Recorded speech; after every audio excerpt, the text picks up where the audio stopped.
Olá a todos, tudo bem? Hoje vamos dar início a mais uma aula e vamos tratar especificamente da morfologia. Esse é o sinal, da Libras. Então, primeiro a gente tem que saber muito bem o que significa essa palavra. O que significa morfologia? Na verdade, morfe ou morfo vem de uma língua antiga, o grego antigo, e significa forma, como algo é constituído, qual a forma de alguma coisa. E ela investiga, ela estuda como a palavra ou o sinal é constituído por pequenas unidades de significado, de sentido. Acredito que vocês já estudaram antes, na disciplina de fonética e fonologia, um pouco sobre algo um pouco similar. Na verdade, ela não se preocupava com o significado ainda, na fonética e fonologia. Ela se preocupava em estudar como é que o corpo produzia e recebia esses inputs linguísticos. Mas, quando a gente vem falar sobre morfologia, a gente agora sim vai se preocupar em significados. Lembrando, fonética e fonologia somente os parâmetros. Agora sim, na morfologia, que a gente vai se interessar pelos significados, não só pelos parâmetros, mas também com os significados contidos nos sinais. E para a gente começar a fazer essa investigação, eu trouxe alguns conceitos para vocês. Bem, podem ler um pouquinho, o slide está disponível.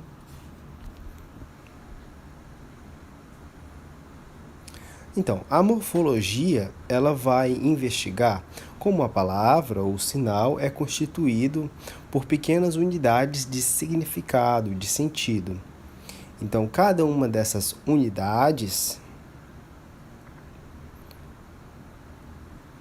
são denominadas morfemas.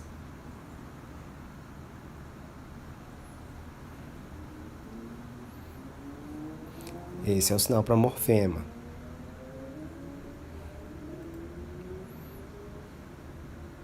Mas o que seria um morfema no final das contas? Cada morfema corresponde a uma palavra? Ou será que cada morfema corresponde a um sinal? Às vezes pode ser que sim e às vezes pode ser que não. Isso vai depender muito do sinal ou da palavra que estamos estudando. Mas é muito importante que sempre o morfema vai ter um significado. Ele vai trazer consigo um significado. Se esse morfema não tiver significado algum, isso significa que não é um morfema. É um traço obrigatório do morfema ele ter um significado nele. Eu sei que vocês acham um pouco confuso isso no começo, mas a gente vai desenvolver melhor a ideia. Então, temos aqui algumas coisas que a gente precisa entender.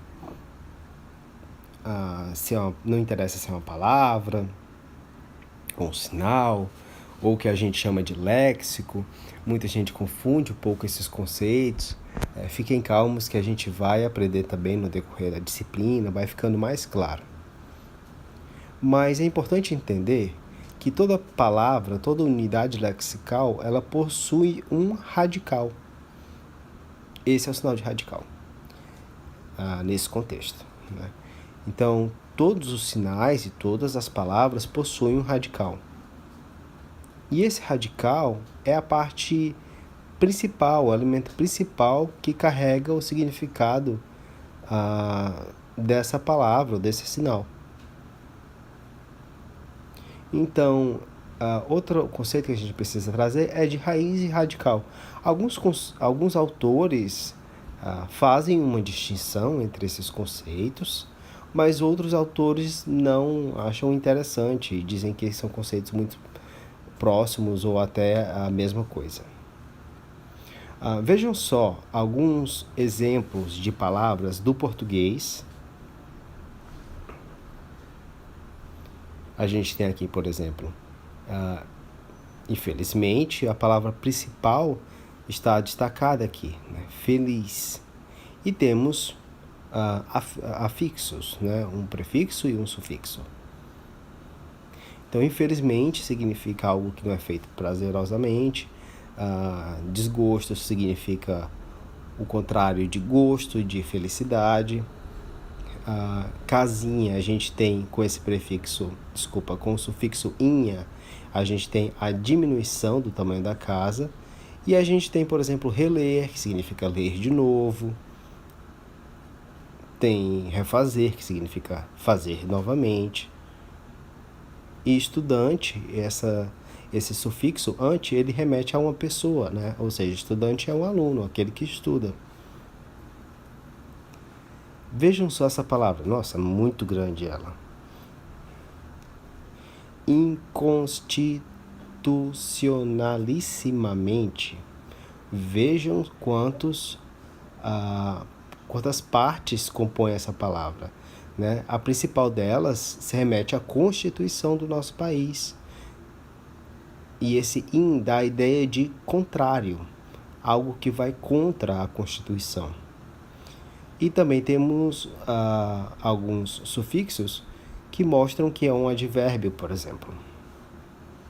Vejam só essa palavra, também do português. Vejam só a palavra pneumo-ultramicroscópico sílico vulcano-caniótico. É uma grande palavra. Tem 46 letras ao total. Na verdade, ela remete a uma doença que a pessoa pode ter nos pulmões ao respirar cinzas de um vulcão em erupção. Vejam só que palavra grande. Falando sobre a morfologia do português, eu gostaria de trazer aqui alguns exemplos da morfologia de outras línguas também, para a gente entender que são processos bastante parecidos. Por exemplo, no Japão, a gente tem esses símbolos, né, os kanjis, e esses símbolos, né, eles referem a significados completos. E é bastante similar ao que acontece com a Libras.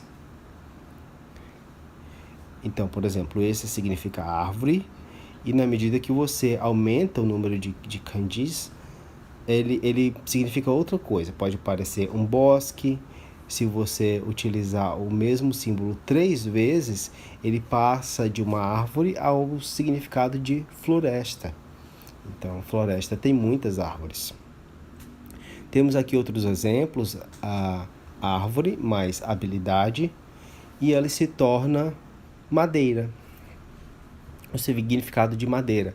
Ou seja, é uma coisa que requer uma habilidade, um trabalho. Você precisa serrar a árvore, precisa trabalhar aquela madeira, precisa deixar ela toda trabalhada para ela ser considerada uma madeira. Então, por isso, árvore mais habilidade é igual madeira. Temos aqui outro exemplo, né? Árvore mais mesa. Ele dá o significado de escrivaninha, uma mesa de trabalho.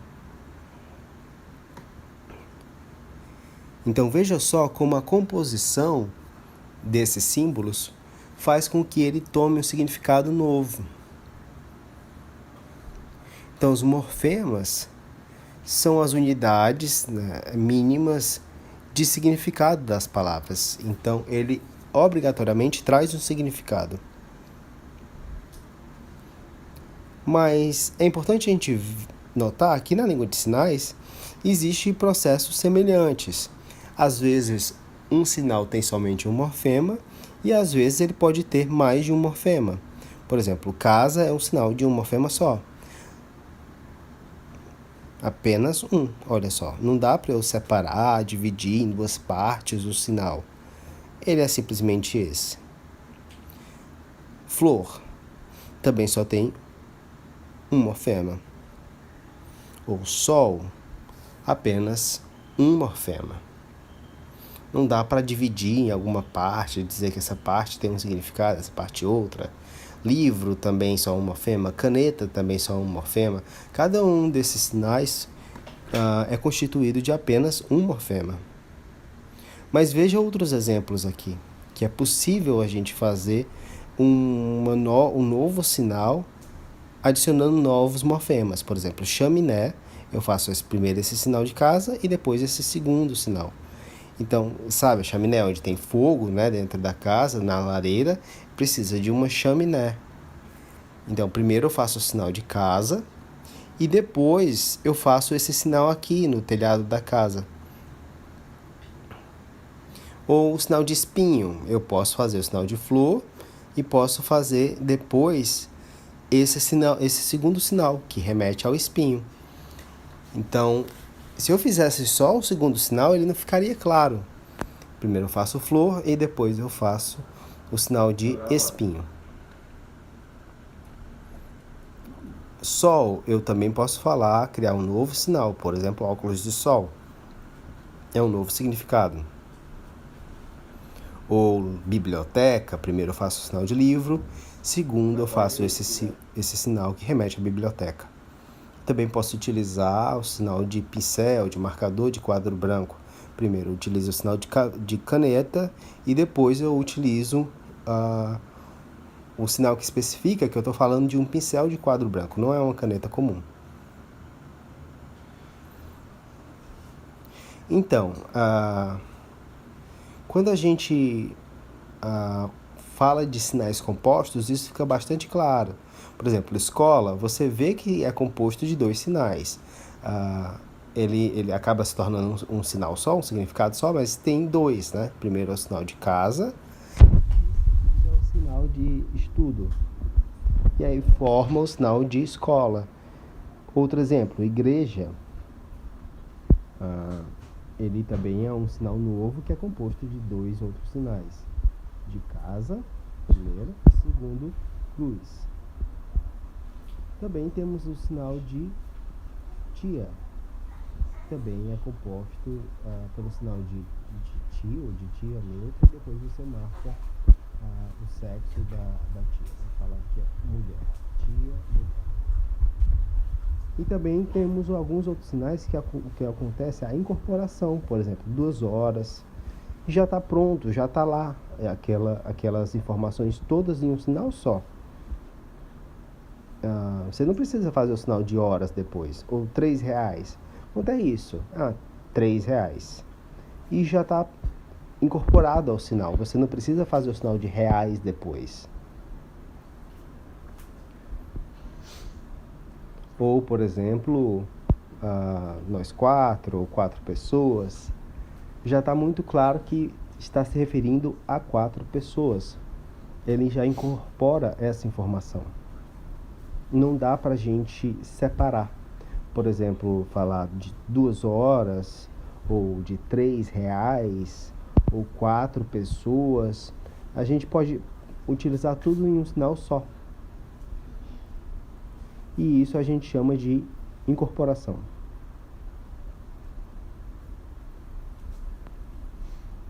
Tem aqui a palavrinha. Esse é o fenômeno chamado incorporação, esse é o sinal.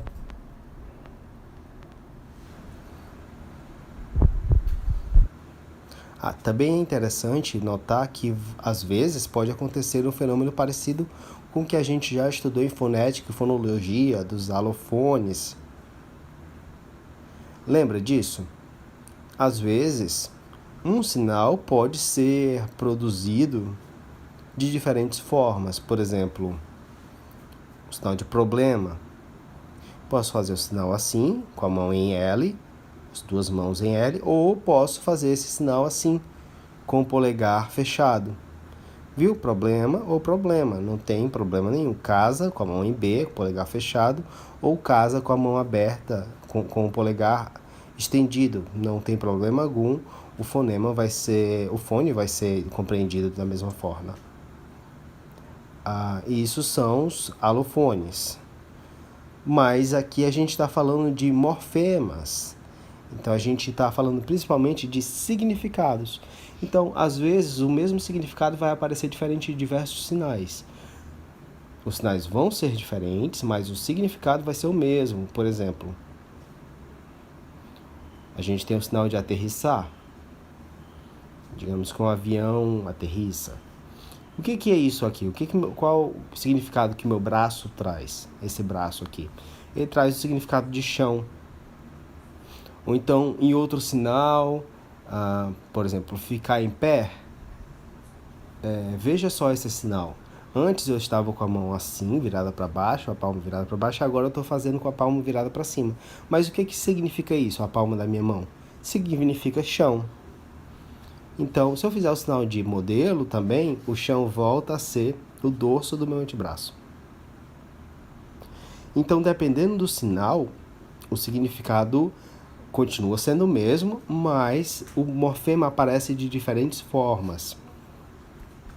Por exemplo, existe também um morfema para papel. Veja um sinal de lei. Essa mão que fica fixa aqui, plana, é um morfema por conta do morfema de papel. E o mesmo acontece para decreto, o mesmo acontece para relatório, para redação, para escrever, secretário. O que acontece? Esse morfema se mantém de diferentes formas, mas o significado é o mesmo. Às vezes eu faço assim, às vezes eu faço assim, dependendo do sinal, mas o significado não vai mudar, vai depender bastante como o sinal é, mas o morfema continua sendo o mesmo, ele significa papel. Outro morfema muito utilizado é o morfema de pessoa. Eu posso utilizar esse morfema aqui para pessoa, uma pessoa que está de pé. Eu posso utilizar esse morfema para pessoa e enfatizar que ela está andando, e também posso utilizar esse morfema para pessoa e dizer que ela está sentada, né? Então, temos 3 exemplos de configurações de mão diferentes e as 3 significam pessoa. O significado é o mesmo, dependendo do sinal que vai aparecer. Então, eu queria dar um pouquinho de reflexão sobre como acontece, né? Onde é que está o radical de cada uma dessas palavras. Por exemplo, menina, filho, meninas e avô. Então, qual a parte principal do sinal? A gente poderia discutir isso um pouco. Então, é importante também discutir um pouco sobre os afixos. Temos 3 tipos principais. Temos os prefixos. Pode fazer assim ou pode fazer assim o sinal também. Temos os sufixos, pode fazer assim o sinal, não tem problema nenhum. E também temos os infixos. A gente vai notar que esses sinais dessas de prefixo, sufixo e infixo, a configuração de mão também pode alterar um pouquinho, né? Existe alofones para esse sinal. Vamos jogar um jogo agora? Tratando da língua alemã, eu vou mostrar algumas figuras para vocês e eu quero que vocês me digam qual o significado que vocês acham que essas palavras vão tomar. Por exemplo, mão e sapato. Que significado que essa combinação toma? De luvas. Então, quais os sapatos das mãos? O que calça as mãos? São as luvas. Veja só, água mais cozinheiro formam uma chaleira. É algo que serve para ferver a água, cozinhar a água. Fedor mais animal. O que forma? Vejam só, um gambá. Fledermaus, bater de asa mais rato. O que forma? Um morcego. Spielzeug, brincar mais coisa. O que forma? Um brinquedo. Pode ser qualquer coisa, um boneco ou um carrinho, sei lá. Grün, Birne, brilho, mais pera. O que forma? Uma pera, para uma fruta, né? Que tem brilho, o que seria isso? Veja só, uma lâmpada. E é bastante semelhante à forma da fruta, ela estando de cabeça para baixo, digamos assim. Uma pera que brilha. Schildkröte, escudo mais um sapo, forma a tartaruga. Krankenschwester, doente mais irmã, forma o significado de enfermeira. Krankenwagen, doente mais o carro, forma o significado de ambulância. E Volkswagen, carro do povo, povo mais carro, forma o significado de um carro popular. Então, uma pergunta para vocês, e na Libras? Quais os sinais compostos vocês conhecem? Pensem um pouco. A gente já está chegando ao final dessa aula. Espero encontrar vocês depois. Um abração, bons estudos.